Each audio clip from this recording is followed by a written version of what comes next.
आइए एक्सरसाइज 6.2 की question number 3 and 4 study करते हैं। 3 में क्या है, क्वेश्चन कह रहा है एक डायग्राम बनाया है और कुछ गिवन है।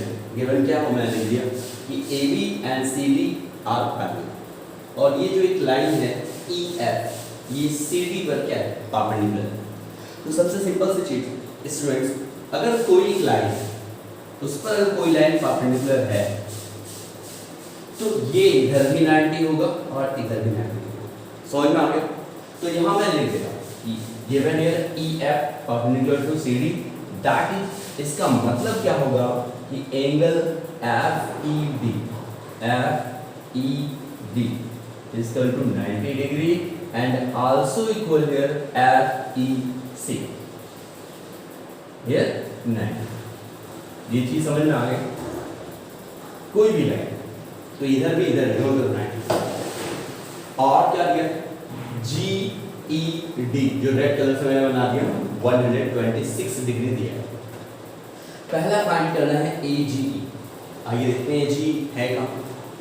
आपका AGE ये है। तो पहला कॉन्सेप्ट हम देख लेते हैं कि कह रहा था AB और CD कैसे हैं, पैरेलल। और भाई ये जो GE है एक तीसरी लाइन है जो दोनों को इंटरसेक्ट करती है। तो जो मैंने रेड कलर से बनाया है एंगल, इट मींस ये पूरा एंगल जो है और ये पूरा एंगल इक्वल होगा नहीं होगा जब ये दोनों AB और CD पैरेलल होगा। किस प्रॉपर्टी से? अल्टरनेट इंटीरियर एंगल की प्रॉपर्टी से। तो यहाँ मैं लिखने जा रहा हूँ कि given here AB parallel to CD, so angle AGE is equal to angle GED is equal to 126। लेकिन किस रूल से वो लिखना जरूरी है तो यहाँ लिख दो बाई अल्टरनेट इंटीरियर एंगल। तो एक सॉल्यूशन निकल गया, इसका वैल्यू निकल आई 126। आइए नेक्स्ट देखते हैं क्या निकालना था। GEF, भाई ये पूरा टोटल 126 है और इतना कितना है 90। ये जो है आपका ये क्या है, ये है 90। ये जब भी ऐसे बनाओ समझ जाओ कि 90। तो 126 में से 90 माइनस कर दो तो यही एंगल नहीं बचेगा, तो वो भी निकल आया। एंड आपने लिख दिया GEF is equal to 126 degree minus 90 degree. Answer कितना आ गया 36। ये भी क्लियर हो गया? सिर्फ कितने की बात कर रहा हूँ, ये हो गया 36 डिग्री। अब आइए देखते हैं क्या पूछ रहा है। FGE पूछ रहा है, तो FGE होगा क्या, पहले हम बात कर लें। भाई यहाँ एक और रूल आप जानते हैं कि जब कोई दो पैरेलल लाइन हो और एक तीसरी लाइन उनको कट कर रही है तो ये कौन से एंगल कहलाते हैं? को इंटीरियर एंगल कहलाते हैं। कौन से एंगल कहलाते हैं? को इंटीरियर एंगल। इन दोनों का सम कितना होता है? 180 डिग्री होता है। तो मुझे यही तो निकालना है। देखो जो निकालना है आपको वो ये। तो मैं वही प्रॉपर्टी यूज करने जा रहा हूँ कि दिस एंगल और ये पूरा एंगल, ये पूरे की बात करो जो रेड वाला है आपका, ये ब्लू और रेड पूरा ये कैसे है? को interior angle. Now angle FGE plus आप angle GED is equal to here 180 degree. किस प्रॉपर्टी से? देखोगे बाय को इंटीरियर। यहां तक क्लियर? तो भाई मुझे GED पता है 126 है, तो एंगल FGE प्लस 126 डिग्री इसका 180 डिग्री। इसको उधर भेजो तो आ गया FGE equal to 180 degree minus 126 degree subtract करो, क्या आएगा? 10 माइनस 6 4, 7 माइनस 2 5, 52 डिग्री। तो तीनों पार्ट मैंने निकाल लिए। ए जी आपका यहाँ निकल गया, जी ई एफ आपका यहाँ निकल गया, और एफ जी ई आपका यहाँ आ गया। क्लियर? समझ में आ गया? अब आइए question number 4। PQ parallel to ST and angle PQR 110 degree. कुछ ऐसे फिगर डायग्राम बना हुआ है और ये गिवन है। मुझे फाइंड क्या करना है? QRS पता करना है। तो स्टूडेंट कुछ क्वेश्चन ऐसे होते हैं जिनमें हम अभी तक जो क्वेश्चन सॉल्व करते आए हैं उसमें जो डायग्राम दिया था उसी से हमने सॉल्व कर लिया, लेकिन कुछ क्वेश्चन ऐसे होंगे जिसमें एक्स्ट्रा कंस्ट्रक्शन करना पड़ेगा आपको। ठीक है, तो आइए देखते हैं इसमें क्या करना है। ये एक ऐसा क्वेश्चन है जिसमें एक्स्ट्रा कंस्ट्रक्शन करना पड़ेगा। तो पहले मैंने देख लिया गिवन क्या था, ये डायग्राम बना था। PQ ये कह रहा था और ये पैरेलल, और मुझे निकालना है ये एंगल।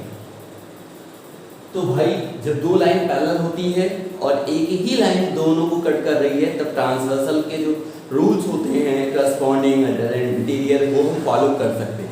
लेकिन यहाँ क्या कोई भी एक लाइन ऐसी है जो दोनों को कट कर रही है? नहीं कट कर रही। तो अब हमें जो ढूंढना है हम उसकी बात करते हैं। तो अब यहाँ क्लू कैसे ढूंढेंगे? इस पूरे क्वेश्चन में हम यही देखते हैं कि PQ और ST कैसा है? पैरेलल। इसका मतलब हम जिस एंगल को फाइंड करने जा रहे हैं वहां से पास करती हुई भी एक ऐसी कोई लाइन होनी चाहिए जो उन सबके पैरेलल हो, जो ऑलरेडी पहले से पैरेलल थी। तो ये जब दिमाग में हम रखते हैं, अदरवाइज हम फाइंड किसी भी तरह से नहीं कर पाएंगे, क्योंकि 110 है, इस एंगल से कोई रिलेशन नहीं बन रहा। अगर यहाँ भी कोई पैरेलल लाइन होती तो रिलेशन बन जाता।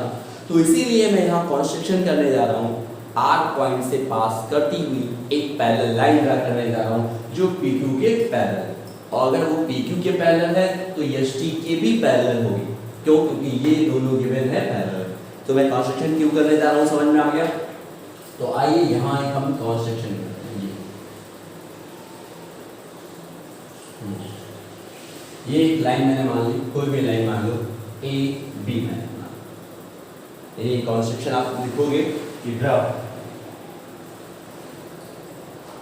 ये line AB parallel to PQ R ST, which is pass a point, किस पॉइंट से पास कर रहा है? हाँ, यहाँ तक समझ में आ गया। अब देखो जो फाइंड करना है उसको कुछ मान लेते हैं, कुछ कंसीडर कर लेते हैं। इसे मैंने मान लिया x, सपोज कर लो कि यही x आपको निकालना है, क्वेश्चन मार्क। ये तो गिवन है, यहाँ से मैं सॉल्यूशन लेगा, और इसे भी कुछ मैंने मान लिया, चलो ये y मान लिया, और ये आपने z मान लिया। भाई ये पैरेलल लाइन x ही आपको निकालना। तो स्टूडेंट्स अगर ये और ये पैरेलल है तो 110 और y दोनों का सम क्या होगा? 180 डिग्री। क्यों? समा कोइंसिडेंट। और ऐसे ही 130 और z कितना होगा? वो भी 180 डिग्री होगा, क्योंकि ये और ये पैरेलल था, क्योंकि ये दोनों पैरेलल है। तो आइए लिखते हैं, मैंने कहा from figure 110 degree plus y equal to 180 degree. Then y equal to कितना आ जाएगा? 180 माइनस 110 इक्वल टू कितना आ गया? 70 डिग्री। एंड दूसरा वाला क्या है? 130 degree plus z equal to 180 degree. तो z इक्वल क्या आ गया? 180 degree minus 130 degree. It means z की वैल्यू क्या आ गई? 50 डिग्री। बट ये दोनों किस रूल से लिखा है आपने, वो लिखना है कंपल्सरी। तो यहां भी लिख दीजिएगा बाय को इंटीरियर एंगल, क्लियर, और यहां भी लिखिएगा बाय को इंटीरियर एंगल। समझ में आ गया? लिखना है जरूरी। तो z और आपने y दोनों वैल्यू फाइंड कर ली। y की वैल्यू आ गई 70 डिग्री और z की वैल्यू कितनी आ गई 50 डिग्री। आइए उन वैल्यू को हम लिखते हैं। ये z जो है आपकी ये हो गई 50 और y जो हुई वो कितनी है 70।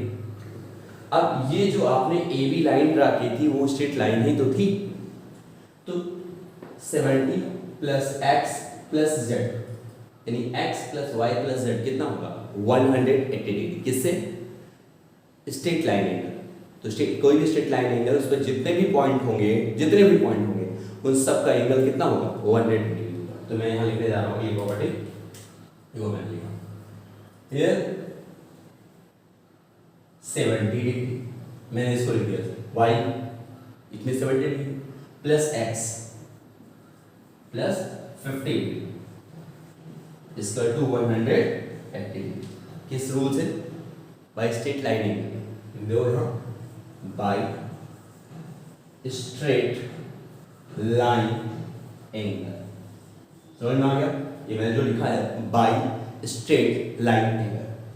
तो यहाँ x की वैल्यू कितनी आ जाएगी जब आप फाइंड करोगे? x इक्वल टू लिखोगे 70 और 50 कितना होगा 120, 180 minus 120, so x is equal to 60। Okay students, समझ में आ गया स्टूडेंट्स? बहुत से स्टूडेंट्स ने अच्छा लगता है जब कुछ स्टूडेंट्स एक्स्ट्रा क्वेश्चन अप्लाई करते हैं कि सर अगर ये नहीं होगा तो ये क्या होगा। ये जिसने रिप्लाई दिया था कि हाँ सर अगर ट्रांसवर्सल लाइन दो लाइन को जो कट कर रही है वो दोनों पैरेलल ही ना हो तो लाइन तब क्या होगा। तो मैंने क्या रिप्लाई दिया? वहाँ मैंने ये रिप्लाई दिया कि जब ट्रांसवर्सल लाइन जिन लाइनों को इंटरसेप्ट कर रही है वो अगर पैरेलल नहीं है तो वहाँ करस्पॉन्डिंग अल्टरनेट इंटीरियर सारे तो होंगे लेकिन कोई रूल फॉलो नहीं करेंगे। रूल का मतलब क्या?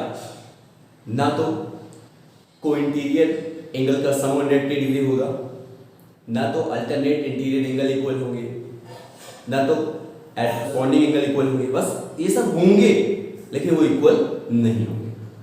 तो आप लोगों को जब भी कोई कंफ्यूजन हो या एक्स्ट्रा क्वेश्चन दिमाग में आए तो आप रिप्लाई कर सकते हैं कमेंट बॉक्स में। Okay students, thank you.